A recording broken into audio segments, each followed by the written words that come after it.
बिस्मिल्लाहिर्रहमानिर्रहीम। नाजरीन, इस्लामी फ़िक्र में एक निहायत ही अहम और पेचीदा सवाल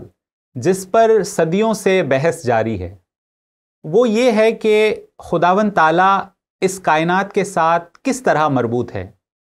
क्या खुदावंद ताला इस कायनात में बराह रास्त दखल देते हैं, यानी इस कायनात में होने वाले हर जुज़वी वाक़े यानी पर्टिकुलर इवेंट को ख़ुद कंट्रोल करते हैं, या फिर उन्होंने इस कायनात को कंट्रोल करने के लिए कुछ एटर्नल लॉज यानी अज़ली कवानीन मुरत्तब किए हैं। ये एक ऐसा सवाल है जिस पर इस्लामी इल्मी रिवायत में मुख्तलिफ फ़िलासफ़र्स, थियोलॉजियंस, साइंटिस्ट और सूफिया कराम ने अपने अपने मकतबा फ़िक्र के मुताबिक अपनी अपनी तशरीहात पेश की हैं। नाजरीन, आज के इस इंस्पायर बुक रिव्यू सेशन में जिस किताब का हम जायज़ा ले रहे हैं वो इन्हीं बुनियादी सवालात और इसके हवाले से पेश की जाने वाली मुख्तलिफ तशरीहात का अहाता करती है। इस किताब का नाम है इस्लाम, कॉज़ैलिटी एंड फ्रीडम और इसके मुसन्निफ़ हैं डॉक्टर उज़गूर कोटचा।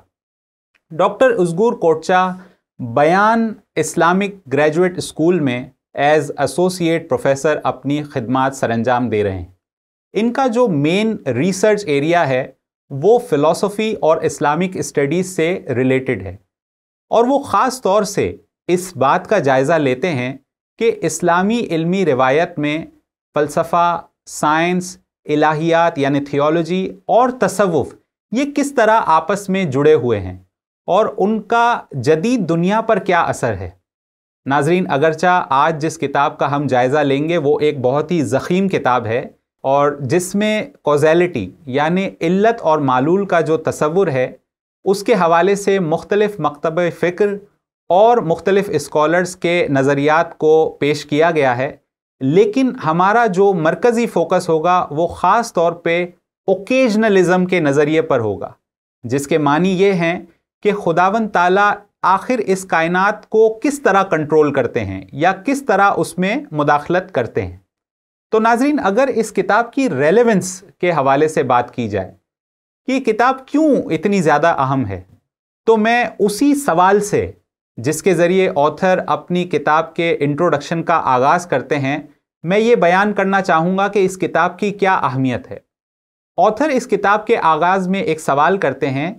कि वाई कॉज़ैलिटी एंड फ्रीडम,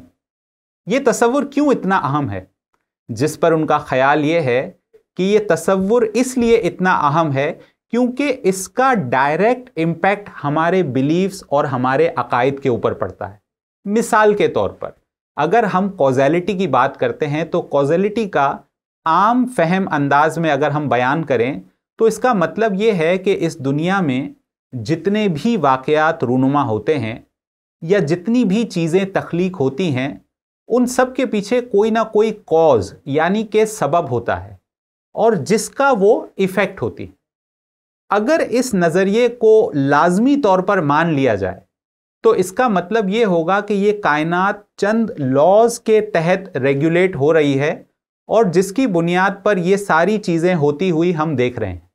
लेकिन फिर इस हवाले से एक सवाल भी पैदा होगा, वो ये होगा कि फिर अगर ये कायनात इन लॉज के तहत चल रही है तो फिर उसमें खुदावंद ताला की इंटरवेंशन को हम कैसे देखते हैं। दरअसल ये वो मरकज़ी सवाल है जो इस किताब के अंदर भी मरकज़ी तौर पर हमें नज़र आता है, और इसी सवाल के तहत ऑथर हमें एक तारीख़ी सफ़र के ऊपर लेकर चलते हैं जिसमें अर्ली मुस्लिम पीरियड से लेकर मॉडर्न पीरियड तक ओकेजनलिज़म और ये जो कॉज़ैलिटी का नज़रिया है इस पर क्या क्या तशरीहात पेश की गई हैं उसका जिक्र करते हैं। तो हम भी कोशिश करेंगे कि इस बुक रिव्यू के अंदर मुख्तलिफ़ अदवार में मुख्तलिफ़ फ़िलासफ़र्स, थियोलॉजियंस, साइंटिस्ट और सूफिया कराम ने जिस तरह से तशरीहात पेश की हैं उनका अहाता करेंगे। तो आए सबसे पहले हम इस्लाम के अर्ली मुस्लिम पीरियड से इसका आगाज़ करते हैं। तो ऑथर सबसे पहले एक मकतबा फ़िक्र जिसका नाम मोतज़िला है यानी मोतज़िली फ़िक्र भी हम इसे कहते हैं, वहाँ से गुफ्तगू का आगाज़ करते हैं और वो सबसे पहले मोतज़िला और अशारिया के दरमियान जो डिबेट्स हैं उसमें जो बातें हो रही हैं उसका अहाता करते हैं। तो आए सबसे पहले हम मोतज़िला का जिक्र करते हैं। मुअतज़िला हम सब जानते हैं कि वो रैशनलिस्ट स्कूल है, यानी वो खुदा और कायनात को समझने के लिए अक्ल को बुनियाद करार देते हैं। उनका मानना यह है कि कॉज एंड इफेक्ट में एक नेसेसरी रिलेशन है। अच्छा, इसका मतलब क्या है? यानी जब भी कॉज होगा तो इफेक्ट लाजमी होगा। मिसाल के तौर पे, ये एक बड़ी मशहूर मिसाल जो अक्सर हमें इस्लामी फ़लसफ़े की जो तारीख़ है उसकी किताबों में भी मिलती है कि जब भी आग होगी तो उसका जो इफ़ेक्ट है यानी कि जलाना वो लाजमी होगा। जब भी आप आग और रुई को आमने सामने लेकर आएंगे तो रुई का जलना एक लाजमी अमल है, और ये रेगुलरिटी ऑफ लॉ खुदा ने ही उसके अंदर कायम रखी है। और इसकी वजह यह है कि मुअतज़िला के मुताबिक हर चीज़ का अपना एक नेचर होता है। नेचर के मायने हैं तबिया, यानी हर चीज़ एक नेचर के मुताबिक काम करती है और उसके बरखिलाफ नहीं करती। यानी अगर आप मिसाल लें जो इस किताब में ही दर्ज है कि अगर आप जौ का बीज बोते हैं तो आप गंदुम की फसल नहीं उगा सकते, और खुदा ने भी ये निज़ाम इसलिए कायम रखा है ताकि हम इस दुनिया को काबिल तफ़हीम यानी इंटेलिजिबल बना सकें, क्योंकि अगर ऐसा ना होता तो शायद हम इस दुनिया को समझ नहीं पाते। और ये डिवाइन मॉरल परफेक्शन और डिवाइन जस्टिस का भी तकाजा है, उसकी हिकमत का भी तकाजा है कि जिसके ज़रिए हम दुनिया को बेहतर अंदाज में समझ सकें। तो मुअतज़िलाइट्स की फ़िक्र में अगर हम इसको समराइज़ करें तो 2-3 बुनियादी नुकात हैं। सबसे पहला ये कि कॉज एंड इफेक्ट का रिलेशन नेसेसरी है, और जो चीज़ें हैं उनका एक नेचर होता है जिसके मुताबिक वो काम करती हैं, और ये नेचर जो है वो खुदा ने ही उन चीज़ों के अंदर रखा है। लेकिन यहाँ पे कुछ रिफ्लेक्टिव क्वेश्चंस भी हो सकते हैं। मिसाल के तौर पे अगर हम ये मान लें कि ये सब कुछ नेचर के उन रेगुलेटिव प्रिंसिपल्स के तहत हो रहा है, तो फिर खुदा इस कायनात में किस तरह मुदाखलत करेगा? फिर मौजज़ात कैसे रूनुमा होंगे? और जो दुआएं हम मांगते हैं, जिसके पीछे भी हमारी एक बुनियादी अज़म्पशन ये होती है कि जिसके तहत हम अपनी जो रोज़मर्रा की सरगर्मियां हैं उसमें कोई तब्दीली ला सकते हैं, वो तब्दीली कैसे होगी कि अगर खुदा भी इन लॉज का पाबंद है, जो कि मुअतज़िलाइट्स का आर्ग्यूमेंट है। तो इसके रिस्पॉन्स में एक और नज़रिया जो कि किताब के इसी चैप्टर में हमें मिलता है वो ओकेजनलिज्म का है, और ये नज़रिया पेश किया जाता है 9वीं 10वीं सदी के अंदर अशारिया की जानिब से। उनका ये मानना है कि कॉज एंड इफेक्ट के अंदर कोई नेसेसरी रिलेशन है ही नहीं, बल्कि वो पॉसिबिलिटी है, यानी इम्कान है कि ऐसा हो सकता है। अब लाजमी सी बात है कि इन दोनों ख्यालात में बहुत डिफरेंस है। एक का मानना यह है कि कॉज का इफेक्ट लाजमी होगा, दूसरे थॉट का मानना यह है कि यह एक इम्कान है, पॉसिबिलिटी है, जिसके तहत हमें ऐसा होता हुआ नजर आता है। और ऐसा क्यों होता है? तो उसके हवाले से वो ये कहते हैं कि ये एक कांस्टेंट कंजक्शन है जो हमेशा एक खुदाई आदत के तहत होता है, यानी ये खुदा की एक हैबिचुअल पैटर्न है जिसकी वजह से कायनात में हमें ये चीज़ें इस तरह से आपस में एक साथ नज़र आती हैं। और दरअसल कॉज एंड इफ़ेक्ट यानी मुसब्बिब और असबाब यानी इल्लत और मालूल दोनों को पैदा करने वाला जो है वो परवरदिगार ही है, उसी की मर्जी के तहत ये एक साथ रूनुमा होते हैं। और इनका एक और नज़रिया भी है कि चीज़ों की अपनी कोई इनहेरेंट नेचर नहीं होती, जिसके लिए वो एक आर्ग्यूमेंट देते हैं। वो ये कहते हैं कि अगर आप चीज़ों को रिड्यूस कर दें उनकी बिल्कुल बुनियादी सतह पे, तो वो एटम की सतह होगी, और एटम का कोई डिटर्मिनिस्टिक नेचर नहीं होता, और अल्लाह ताला उन एटम्स को हादसात यानी एक्सीडेंट्स के जरिए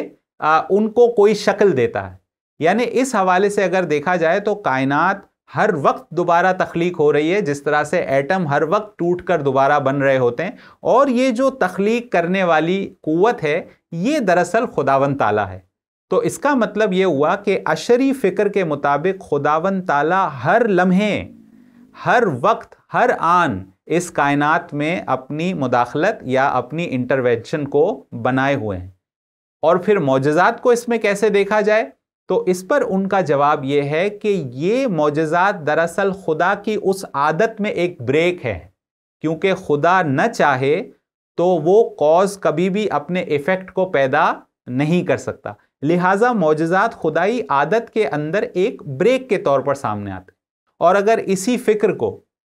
हम आगे बढ़ाएं मिडिवल पीरियड के अंदर, तो वहां पे चैप्टर नंबर 3 के अंदर ऑथर इमाम गजाली का जिक्र करते हैं, और वो ये कहते हैं कि ये जो ओकेजनलिज्म का नज़रिया है, जिसे अभी अभी हमने बहुत ही तफसील में सुना, इसी नज़रिए को इमाम गजाली भी आगे लेकर चलते हैं। लेकिन दरअसल उनका जो प्रोजेक्ट था वो फ़लसफ़ियों के जो अफ़कार थे उसको क्रिटिक करना था, क्योंकि फ़लसफ़ियों के अफ़कार ज़्यादातर मोतज़िली फ़िक्र से मिलते जुलते थे। तो लिहाजा उन्होंने फ़लसफ़ियों को पर क्रिटिक करने के लिए एक किताब तहरीर की जिसका नाम है तहफ़्फ़ुतुल फ़लासिफ़ा। अच्छा, ऑथर इस किताब में इसका जिक्र करते हैं और ये बताते हैं कि उनका जो आर्ग्यूमेंट था वो ज़्यादातर सेंटर्ड था विल ऑफ द गॉड के ऊपर। तो जैसा कि अशरी फ़िक्र के अंदर हमने देखा कि खुदा है जिसने सबब और जो उसका इफ़ेक्ट है उसको पैदा किया है, और उसमें जो रिलेशनशिप है वो खुदा की मर्जी से इस्टेब्लिश होता है। और इसके लिए इमाम गजाली जो आर्ग्यूमेंट देते हैं वो ये कहते हैं कि अगर हम कॉज एंड इफेक्ट को हमेशा साथ साथ होता हुआ देखते हैं तो हमारा तजर्बा हमें ये बताता है कि ये दोनों हमेशा एक साथ हैं। लेकिन चूंकि हमारा तजर्बा इस कायनात के कुल अरसे का बहुत ही एक लिमिटेड पीरियड ऑफ टाइम है, तो लिहाजा हम उसके ऊपर ये कंक्लूजन ड्रॉ नहीं कर सकते कि ये एक लॉजिकल नेसेसिटी है, बल्कि ये एक पॉसिबिलिटी है। और दरअसल हमने अपने तजर्बे के जरिए उसको एक कानून समझ लिया है, यानी जब ही हम पानी पिएंगे तो हमारी प्यास बुझेगी। लेकिन गजाली ये कहते हैं कि ये हमारा ख्याल है,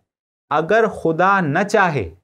तो ये कभी भी नहीं हो सकता, क्योंकि ये विल ऑफ द गॉड से इस्टेब्लिश होता है। और खुदा ने ये निज़ाम इसलिए रखा है ताकि ये एक रेगुलेटरी आइडिया बने और इसके तहत हम कायनात को समझ सकें। एक और नज़रिया जो इमाम गजाली पेश करते हैं वो ये है कि प्रीपोंडरेंस विदाउट रीज़न, यानी खुदा किसी सबब के तहत चीज़ों को नहीं तख्लीक करता, बल्कि ये उसका इरादा है, उसकी मर्जी है। और वो एक बड़ी अच्छी मिसाल देते हैं कि ये दुनिया को पैदा करना, ये बिल्कुल ऐसा ही था कि दुनिया को पैदा करना और ना करना, ये दो ऑप्शंस खुदा के सामने ऐसे ही थे जैसे दो खजूरों में से किसी एक का इंतखाब करना, और उनमें से इंतखाब करने के पीछे कोई रैशनल अमल नहीं है, ये खुदा का इरादा है, खुदा की मर्जी है। तो ये आर्ग्यूमेंट गजाली देते हैं, जिसके रिस्पॉन्स में हम देखते हैं कि 12वीं सदी में इब्न रुश्द आते हैं और फिर वो इन जो ओकेजनलिज्म के जो नज़रियात हैं उसको रिस्पॉन्ड करने की कोशिश करते हैं। चैप्टर नंबर 4 के अंदर जब हम देखेंगे किताब के, तो हमें इब्न रुश्द के ये नज़रियात वहाँ पर नज़र आते हैं। सबसे पहले वो ये एतराज़ करते हैं कि जो ओकेजनलिज्म का नज़रिया है उस पर उनकी पहली तनकीद ये है कि ये हमें इम्पॉसिबिलिटी ऑफ नॉलेज की तरफ ले जाएगी। यानी इसका मतलब ये है कि अगर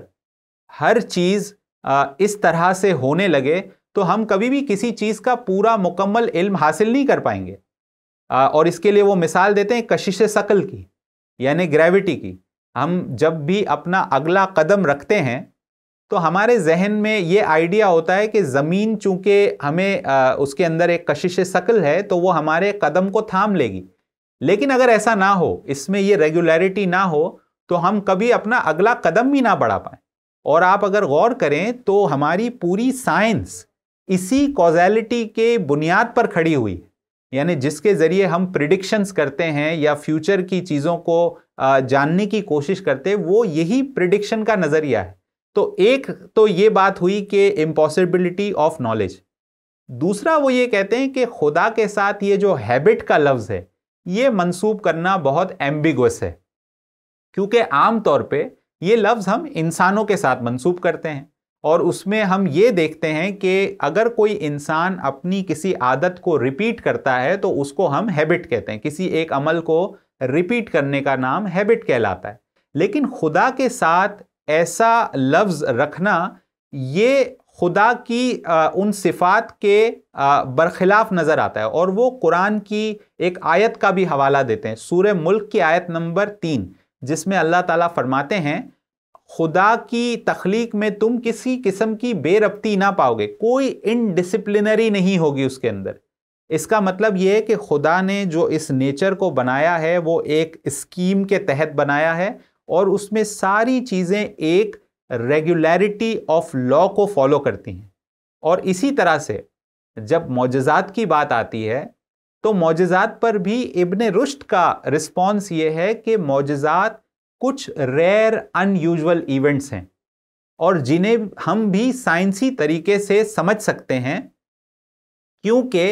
इन मौजज़ात के पीछे भी कोई ना कोई कॉजल कनेक्शन ज़रूर होगा। अगरचा इब्ने रुश्द इस किताब में वो एक्सप्लेनेशन नहीं देते, लेकिन वो ये ज़रूर कहते हैं कि किसी मौके पर हम इन्हें भी साइंस के ज़रिए समझ सकते हैं, क्योंकि ये अनयूजुअल रेयर इवेंट्स हैं, मगर हम इसे ये नहीं कह सकते कि इसके पीछे कोई कॉज नहीं होगा। और आखिरी पॉइंट जो इब्ने रुश्द जो उनकी तनकीद करते हैं वो ये कहते हैं कि प्रीपोंडरेंस विदाउट रीज़न, यानी तरजीह बिला मुरज्जा, कि खुदा किसी भी चीज़ को आर्बिट्ररी जो है वो तौर पर चुन लेते हैं, ये खुदाई विजडम के भी खिलाफ नज़र आती। यानी खुदा की सिफात को अगर देखा जाए तो उसका तकाजा ये है कि खुदा हर काम को विजडम के तहत करते हैं, लेकिन अगर इस नज़रिए को देखा जाए तो ये खुदा की उस विजडम की भी नफ़ी करता है। तो अगर हम इस अर्ली मुस्लिम पीरियड और मिडीवल पीरियड की जो बहसें हैं उनको अगर हम थोड़ा सा समेटें, तो हमने ये देखा कि सबसे पहले अशरी जो फ़िक्र है उसने कॉज़ैलिटी का एक नज़रिया पेश किया, जिसके जवाब में ओकेजनलिज्म का एक नज़रिया जो है वो अशारिया जो थॉट है उसकी तरफ से सामने आया, और फिर इमाम गज़ाली और इब्ने रुश्द इन आर्ग्यूमेंट्स को आगे लेकर चलते हैं। लेकिन एक बड़ी दिलचस्प थॉट जो हमें आगे चलकर मिलती है, जो किताब के चैप्टर नंबर 5 से लेकर चैप्टर नंबर 9 तक है, वो सूफ़ी इंटरप्रिटेशंस है। सूफिया इन नज़रियात को कैसे देखते हैं?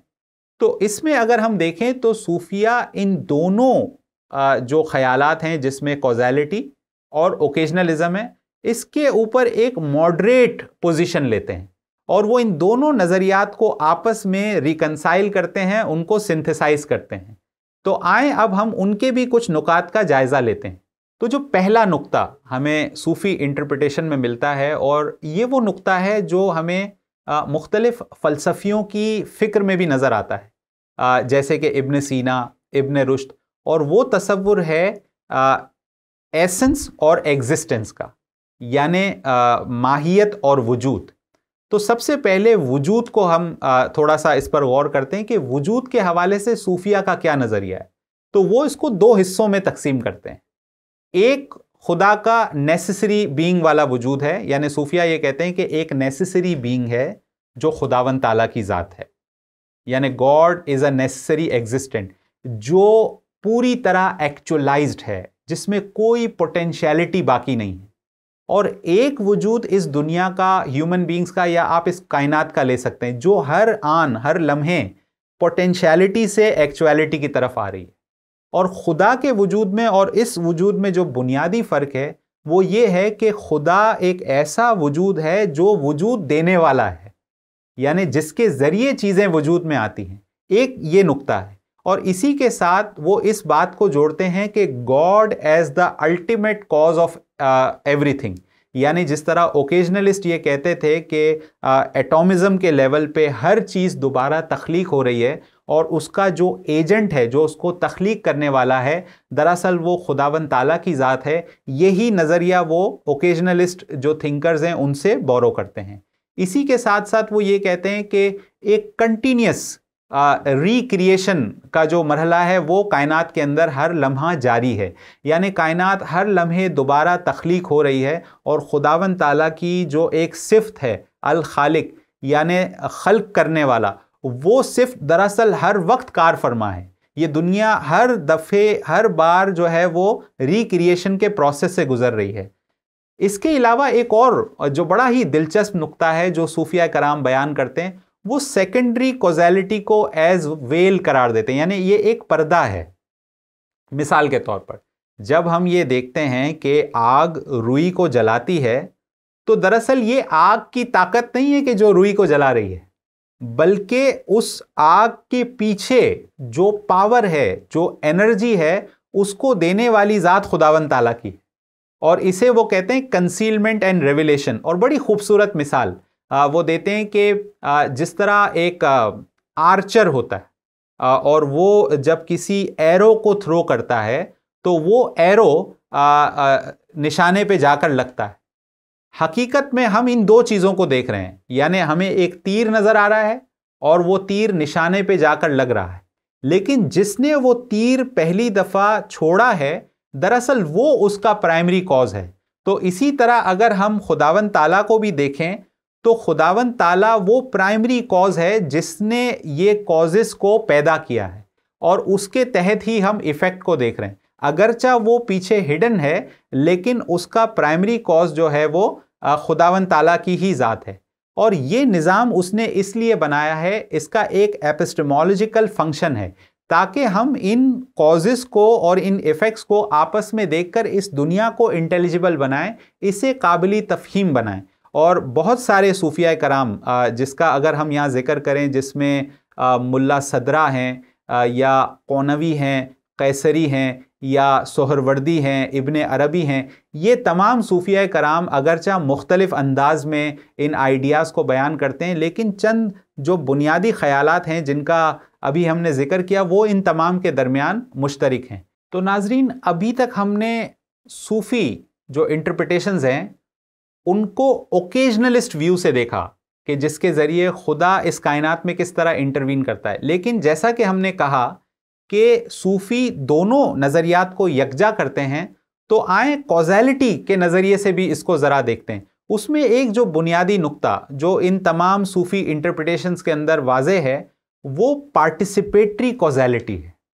यानी इसे हम इशराकी नज़रिया भी कहते हैं, जिसके मुताबिक चूंकि खुदा इस कायनात का अल्टीमेट कॉज है और कुछ जो इल्यूमिनिस्ट हैं, यानी जो उस खुदा को एक लाइट के फॉर्म में देखते हैं, तो वो ये कहते हैं कि खुदावंद ताला एक नूर है और चूंकि उस नूर का एक कतरा हम सब के अंदर भी मौजूद है, लिहाजा हम भी उस खुदाई फ्रीडम में, उस खुदाई जो निज़ाम है उसमें हम पार्टिसिपेट करते हैं। यानी हमारे अंदर भी वो इरादे की कुव्वत और वो खुदाई फ्रीडम का एक जुज़ हमारी ज़ात के अंदर भी मौजूद है। तो इस तरह से गोया ये दोनों नज़रियात सूफ़ी इंटरप्रिटेशंस के अंदर आपस में यकजा होते हैं। तो नाजरीन, अब तक हमने अर्ली मुस्लिम पीरियड की बात की, जिसमें हमने मुतज़िली और अशअरी फ़िक्र को देखा और साथ ही साथ हमने कुछ फ़िलोसोफ़र्स और थियोलॉजियंस की डिबेट्स को भी देखा और इसके अलावा हमने सूफ़ी इंटरप्रिटेशंस पे भी बात की। लेकिन अब एक दिलचस्प बात, जब हम ओकेजनलिज़म को मॉडर्न कॉन्टेक्स्ट में देखते हैं, यानी मॉडर्निटी के बाद अगर हम देखें 19वीं और 20वीं सदी के अंदर आज की इस साइंसी दुनिया में लोग ओकेजनलिज़म को किस तरह देखते हैं, तो एक थिंकर जिसका नाम सईद नरसी है, मैं उनका एक नज़रिया आपके सामने पेश करना चाहूँगा जो नियो ओकेजनलिज़म का नज़रिया है। अच्छा, सईद नरसी जो हैं वो काफ़ी नज़रियात अशरी थॉट से बोरो करते हैं और उनका अशरी थॉट और साथ ही साथ सूफ़ी थॉट को वो आपस में मर्ज करते हैं और एक अपना नया नज़रिया पेश करते हैं जिसे नियो ओकेजनलिज़म कहा जाता है। उनका ख्याल ये है कि कांस्टेंट कंजंक्शन और नेसेसरी रिलेशन में फ़र्क है। मिसाल के तौर पे हमेशा आग और रुई को एक साथ देखना और उसे जलते हुए देखना एक बात है, ये हमारा तजर्बा है और हमारे तजर्बे ने दरअसल उसको एक लॉ समझ लिया है, लेकिन हकीकत में वो कोई लॉ है नहीं, वो कोई नेसेसरी कनेक्शन भी नहीं है। ये मिलती जुलती फ़िक्र है जो हमें इमाम गज़ाली से भी मिलती है। इसके अलावा वो भी मिरेकल्स को खुदाई आदात के अंदर एक ब्रेक के तौर पे देखते हैं और साथ ही साथ वो भी कॉज़ैलिटी को एक पर्दे के तौर पर, यानी दुनिया में हम जब इन कॉज़ल रिलेशंस को देखते हैं तो हमें ऐसा लगता है कि ये दरअसल चीज़ें एक दूसरे को कॉज कर रही हैं, लेकिन वो ये कहते हैं कि ये एक पर्दा है, लेकिन इस पर्दे के पीछे जो कार फरमा है दरअसल वो खुदावंद ताला ही की ज़ात है, और इसी वजह से जो है वो इफेक्ट प्रोड्यूस होते हैं। एक बड़ी खूबसूरत मिसाल जो सईद नरसी यहाँ पर देते हैं, वो ये कहते हैं कि दुनिया के कॉजल रिलेशंस को, कॉज एंड इफेक्ट के रिलेशन को देखकर ये कंक्लूजन ड्रॉ करना बिल्कुल ऐसा ही होगा जैसे एक शख्स एक सहरा में जाता है और सहरा में वो एक महल को देखता है, और वो महल ऐसा है कि जिसमें दुनिया की तमाम तर आसाइशें मौजूद हैं, और उस महल को जब एक्सप्लेन करने की बारी आती है, यानी ये महल कैसे बना, तो वो महल के अंदर जो चीजें मौजूद है उन्हीं के जरिए उसको एक्सप्लेन करने की कोशिश करता है विदाउट एनी एक्सटर्नल फैक्टर। यानी वो ये नहीं कहता कि कोई बाहर से शख्स आया और उसने इस महल को तरतीब दिया, बल्कि वो उस महल के अंदर जो चीज़ें हैं उन्हीं को कॉजली एक्सप्लेन करने की कोशिश करता है। जिस तरह से साइंस के अंदर हम देखते हैं कि उसमें एक यूनिटरी कॉजल रिलेशन होता है, यानी हम हर चीज़ का कोई एक सिंगल कॉज देख रहे होते हैं। सईद नरसी का नज़रिया यह है कि हमें सामने एक सिंगल कॉज नज़र आ रहा है, लेकिन ये दर हकीकत कोई सिंगल कॉज है नहीं, बल्कि ये एक कॉम्प्लेक्स कॉजल रिलेशन है। जैसे मिसाल के तौर पे हम जब अपना हाथ हिलाते हैं तो सामने से हमें ऐसा लगता है कि हमने सिर्फ इस हाथ को हिलाया और किसी चीज़ को थाम लिया, लेकिन इसके पीछे एक कॉम्प्लेक्स न्यूरो साइकोलॉजिकल प्रोसेस है जिसके ज़रिए हमारी बॉडी इस अमल को अंजाम दे पाती है, और वो कॉजल कनेक्शन हमें नज़र नहीं आता। तो लिहाजा इस कॉजेस की चेन के पीछे कोई और कॉज भी होगा जो दरअसल उनको हरकत दे रहा है। और अगर इन्हीं नज़रियात को हम मॉडर्न कॉन्टेक्स्ट में रिलीजन और साइंस की डिबेट के तौर पे देखें, तो चैप्टर 11 में, जो कि इस किताब का आखिरी चैप्टर है, उसमें जो मुसन्निफ हैं वो कुछ डिबेट्स भी सामने लाते हैं। इसमें मुख्तलिफ थिंकर्स का वो जिक्र करते हैं, जिसमें आर्थर कॉम्पटन हैं, एडमंड वाइटेकर हैं, जॉर्ज थॉम्पसन हैं, रॉबर्ट रसल हैं। ये वो लोग हैं जो ओकेजनलिज्म की एक तशरीह बड़े साइंसी अंदाज में पेश करते हैं, और वो ये कहते हैं कि बिल्कुल मुमकिन है कि खुदा इस रेगुलरिटी ऑफ लॉ के बावजूद भी इस कायनात में इंटरवीन कर सकते हैं। और वो कैसे कर सकते हैं, तो उसके लिए वो एक नज़रिया पेश करते हैं क्वांटम फिजिक्स का। यानी क्वांटम फिजिक्स की अगर हम बात करें तो बहुत ही सादा और आम फहम ज़बान में हम ये कह सकते हैं कि एटम का भी जो सबसे निचली सतह होती है, जिसे हम सब एटॉमिक लेवल कहते हैं, उसमें वेव्स होती। तो वेव्स का एक ऐसा लेवल है जहां पर यकीन के साथ कुछ भी नहीं कहा जा सकता। वो कुल्ली तौर पे इम्कान की कैफियत होती है और कोई डिटर्मिनिस्टिक नेचर नहीं होती। और ये वो लेवल है जहां पे खुदावंद ताला जो है वो इंटरवीन करते हैं। लेकिन इसकी क्रिटिक्स भी अपने जगह पर मौजूद हैं कि अगर इस लेवल पे कोई पेशरफ्त होती है या कोई इंटरवेंशन होती है तो उसका इफेक्ट भी बहुत इमीडिएट नहीं होता, बल्कि उसके इफेक्ट को भी बहुत ज़्यादा टाइम लगता है। जैसे कि म्यूटेशंस, यानी म्यूटेशन एक ऐसी चीज़ है जिसमें हमारी बायोलॉजिकल चेंजेस जो है वो एक बहुत ही लंबे अरसे के बाद सामने आती हैं। तो ये कुछ बहसो मुबाहिसे हैं जो इस सवाल के हवाले से हमें पूरी इस्लाम की जो तारीख़ है, जिसमें अर्ली मुस्लिम पीरियड से लेकर मॉडर्न पीरियड तक हर शख्स ये कोशिश कर रहा है कि किस तरह से इस सवाल का जवाब दिया जाए और इसको समझा जाए। अगर हम कुछ कंक्लूडिंग मैसेजेस की तरफ बढ़ें, तो आज के इस बुक रिव्यू में जो कि इस्लाम, कॉज़ैलिटी एंड फ्रीडम के हवाले से था, हमने ये देखा कि इस्लाम में मुख्तलिफ़ अदवार के अंदर मुख्तलिफ़ सूफिया, फ़िलोसोफ़र्स, थियोलॉजियंस और साइंसदानों ने अपने अपने मकतबा फ़िक्र के मुताबिक किस तरह से इस कॉज़ैलिटी और ओकेजनलिज़म को समझने की कोशिश की। अगर हम इस किताब से कुछ की मैसेजेस लेना चाहें जो मैंने अपने लिए अख़ज़ किए थे, जो मैं अपने नाज़रीन के साथ शेयर करना चाहूँगा, तो वो नुकात ये हो सकते हैं कि सबसे पहला नुक्ता तो ये है कि जो भी थिंकर इस नज़रिए को समझने की कोशिश करता है उसकी कुछ अपनी मेटाफिज़िकल और फ़िलोसॉफ़िकल कमिटमेंट्स होती हैं, और यकीनन इन कमिटमेंट्स का जो असर है वो हमारे बिलीफ सिस्टम के ऊपर भी पड़ता है। दूसरा अहम नुक्ता ये है कि इस किताब में जो भी आइडियाज़ प्रेजेंट हुए हैं उनका हर ज़माने में उस ज़माने की जो कंटेम्प्रेरी नॉलेज है उसके साथ एक रिलेशनशिप हमें नज़र आता है, यानी उसको कहीं ना कहीं वो रिस्पॉन्ड करने की कोशिश करती है। और एक आखिरी नुक्ता और एक ये गुजारिश भी कि अगरचा आज के इस बुक रिव्यू में हमने बहुत सारी नई चीज़ें सीखी भी होंगी, लेकिन उसके साथ साथ यकीनन चूँकि ये एक फ़लसफ़े से ताल्लुक़ रखने वाली किताब है तो बहुत सारे नए सवालात ने भी जन्म लिया होगा। तो उम्मीद है कि हम सब इस किताब को पढ़ेंगे भी और इसके ज़रिए हम अपने इल्म में इजाफ़ा करेंगे। बहुत शुक्रिया। अल्लाह हाफ़िज़।